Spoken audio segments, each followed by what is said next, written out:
है, किस तरह से कांग्रेस पार्टी मूव फॉरवर्ड करेगी? देखिए, ये जो मसला है, जो ऑनरेबल हाई कोर्ट ने कुछ दिन पहले सीपीएस के मसले पर अपना वर्डिक्ट सुनाया है, उसमें जो 2006 का कानून है, जिसके तहत चीफ पार्लियामेंट्री सेक्रेटरीज की प्रदेश के अंदर अपॉइंटमेंट की गई है, उसको निरस्त करार दिया गया है।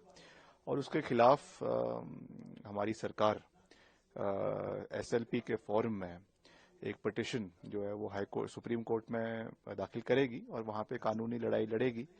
और कानूनी लड़ाई लड़ना सबका अधिकार है और हम वहां पे डिसाइड करेंगे, सुप्रीम कोर्ट डिसाइड करेगी कि क्या इसमें सही है, क्या गलत है। जहां पे 1971 के जो कानून है, जिसका 3D का जिक्र किया गया है, जिसमें इनको प्रोटेक्शन दी गई थी फॉर डिस्क्वालिफिकेशन, तो उसको भी निरस्त किया गया है। उसके खिलाफ भी जो है सरकार एसएलपी के फॉर्म में जाएगी। मगर हमने ये देखना है कि जिस दिन ये अनाउंसमेंट हुई उसी समय ये सब सीपीएस अपने पोजीशन से हट गए, whether by the order of court. और अगर वैसे नहीं होता तो वैसे भी उन्होंने अपने पद से इस्तीफा देना था। तो हमें कॉन्स्टिट्यूशनल एक्सपर्ट से और जो लीगल ओपिनियन है उससे ये देखना है कि ये प्रोस्पेक्टिवली लगता है या रेट्रोस्पेक्टिवली लगता है। क्योंकि जब ये इलीगल घोषित किया गया उसके बाद 1 मिनट भी वो अपनी कुर्सी पर बरकरार नहीं रहे। वो तो उसके पहले की बात है, तब तक तो वो कानून लागू था। जैसे ही उसको अनकॉन्स्टिट्यूशनल घोषित किया गया उसके बाद उन्होंने अपनी पोजीशन को छोड़ दिया है।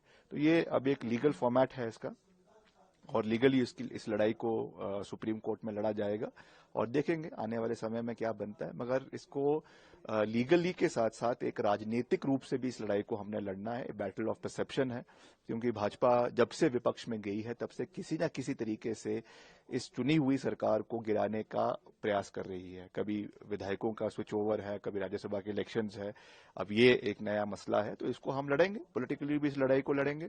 और वर्स्ट कम्स टू वर्स्ट, अगर ऐसा होता है कि उपचुनाव होते हैं तो उसमें भी हम लोगों के बीच में जाएंगे और बात करेंगे और निश्चित तौर से कांग्रेस पार्टी वापस बहुमत में आएगी। हमको तो फिर भी वर्स्ट टू वर्स्ट सिचुएशन में भी एक एमएलए की आवश्यकता है, मगर उनको तो फिर भी जो है कम से कम 9 विधायकों को या जो है 5-6 विधायकों को जिताने की बात है। तो ये बैटल ऑफ परसेप्शन है और इस लड़ाई को पॉलिटिकली भी पूरी मजबूती से लड़ा जाएगा और लीगली भी पूरी मजबूती से लड़ा जाएगा। कोर्ट कचहरी में भी लड़ा जाएगा और जनता की कचहरी में भी लड़ा जाएगा। और हमें पूरा विश्वास है कि देवी देवताओं का आशीर्वाद हमारे साथ है, प्रदेश की जनता का आशीर्वाद हमारे साथ है और हम इस लड़ाई को पूरी मजबूती से जीतेंगे।